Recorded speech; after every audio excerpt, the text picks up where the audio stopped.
Well, the headline that really caught my eye was Justin Bieber doesn't believe in Santa. No, really. No, really. Justin Bieber doesn't believe in Santa. That's the headline on Yahoo News. When he found out last month, he was devastated. No, I'm joking.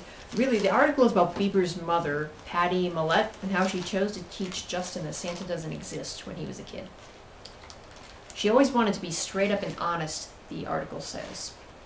I think this is, for the most part, a good idea. If I were to have kids, I'd probably teach them that Santa is real, but he's a spirit, an idea, a feeling.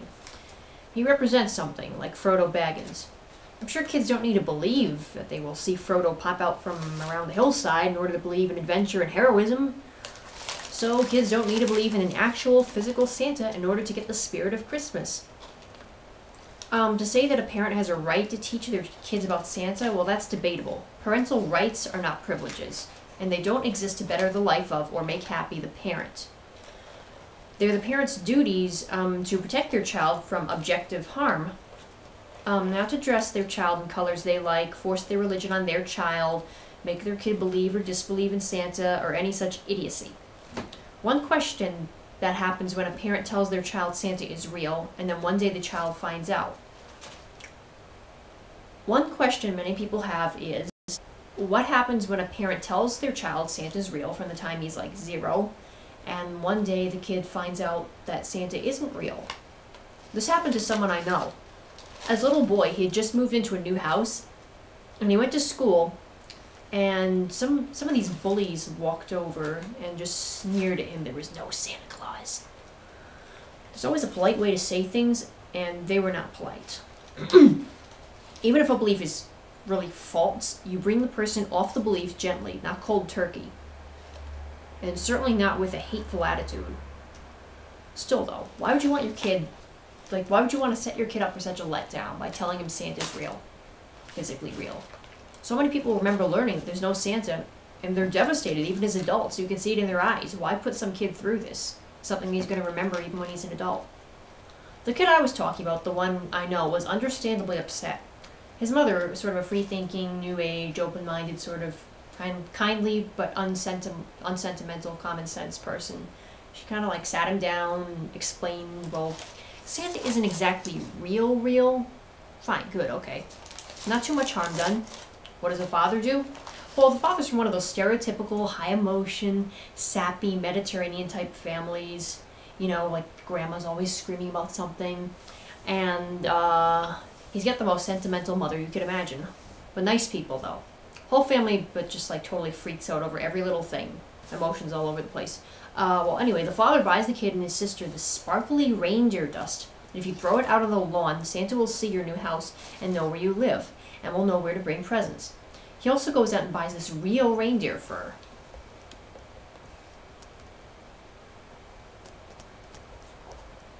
It's a really sweet story, and it breaks your heart, but it doesn't give any good reason why a family should teach their kid to believe in the physical Santa.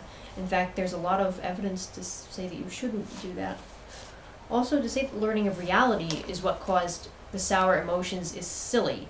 No, that's like saying quitting cigarettes makes you sick. No, it's doing the cigarettes in the first place. If you didn't do the cigarettes in the first place, quitting them you would never have had to quit them. If you didn't teach your kids to believe in Santa in the first place, they wouldn't have to learn that there was no Santa.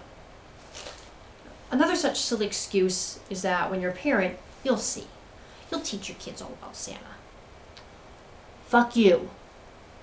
How the fuck do you know what I will or will not do with my kids? The statement is meant to imply that since parents want what's best for their kids, well, sooner or later, you'll come around. You'll tell them the Santa story. Well, no, of course most parents want what's best for their kids. But that wasn't the question. The question was whether or not the Santa story is what's best for kids. Obviously, two sets of parents might have differing theories on what's best. It has nothing to do with good or bad parenting or not wanting what's best. This is just a weaselly way to prove themselves right, by false dichotomy, by trying to draw attention away from the fact that the question was examining what was best, not whether parents want what's best for their kids. It's really dishonest arguing. I suspect also that many parents want their kids believing in Santa because they falsely believe the story won't have the full effect unless the belief in Santa contains the idea that he's really, really real. Really real. This isn't true, and it also assumes that people have no imagination. I know Rose and Jack from Titanic aren't real, you know, but this story has just as much effect on me as if it had been. I know Gandalf, who looks suspiciously like Santa, isn't real, and that hasn't stopped me from feeling his power and his meaning. I've heard St. Nicholas was the patron saint of children. He was from a rich family, and he would throw bags of money to poor people via their windows and chimneys. He once gave a family with little girls some money so they wouldn't have to be forced into prostitution. What is real? Does it mean physically existing? Physically manifesting? Is love real? Love doesn't physically manifest. God doesn't physically manifest, and we're expected to believe in God, lots of us, with even less proof than Santa. What did God ever put under your tree? Look under Wikipedia, under Mickey Mouse. There's a big article on Mickey Mouse. Does that mean Mickey Mouse is real? How could he not be? He's not real as a physically real mouse. He's real as a cultural icon. He's a symbol, a character, an attitude. Mathematics are real. The principles are real. Now tell me, have you ever really touched a 1 + 1 is 2? Have you touched a tangent? Didn't think so. Pi? You'd be kind of a pervert if you try to do that.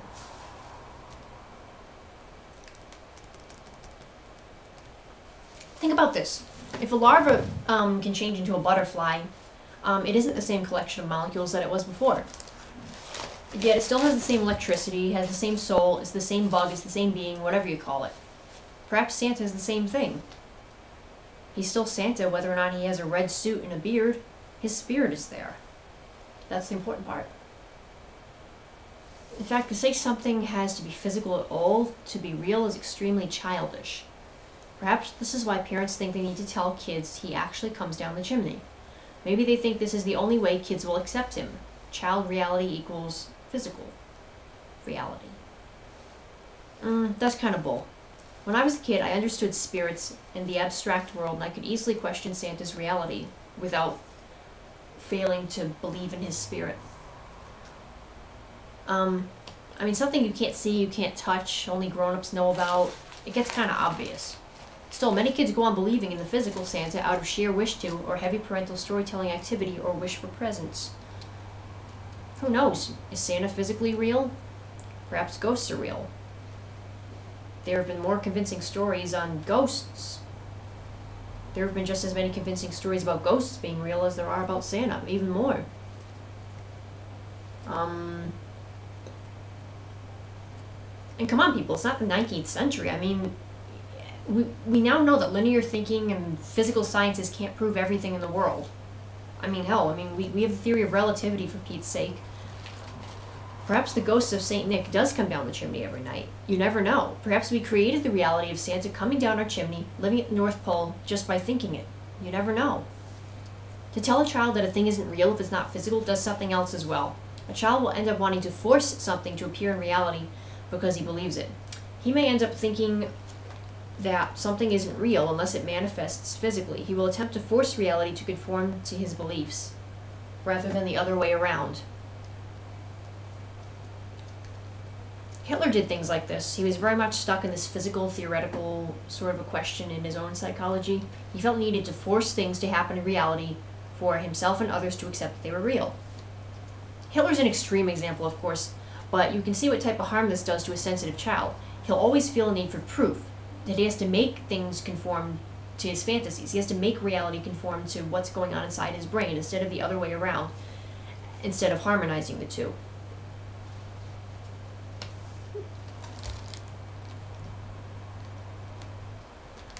Children may also end up believing that their parents are lying to them about other things, like that drugs are bad, or that the street is dangerous, or about Jesus Christ, Buddha, any number of things. The child may never end up trusting his own senses again.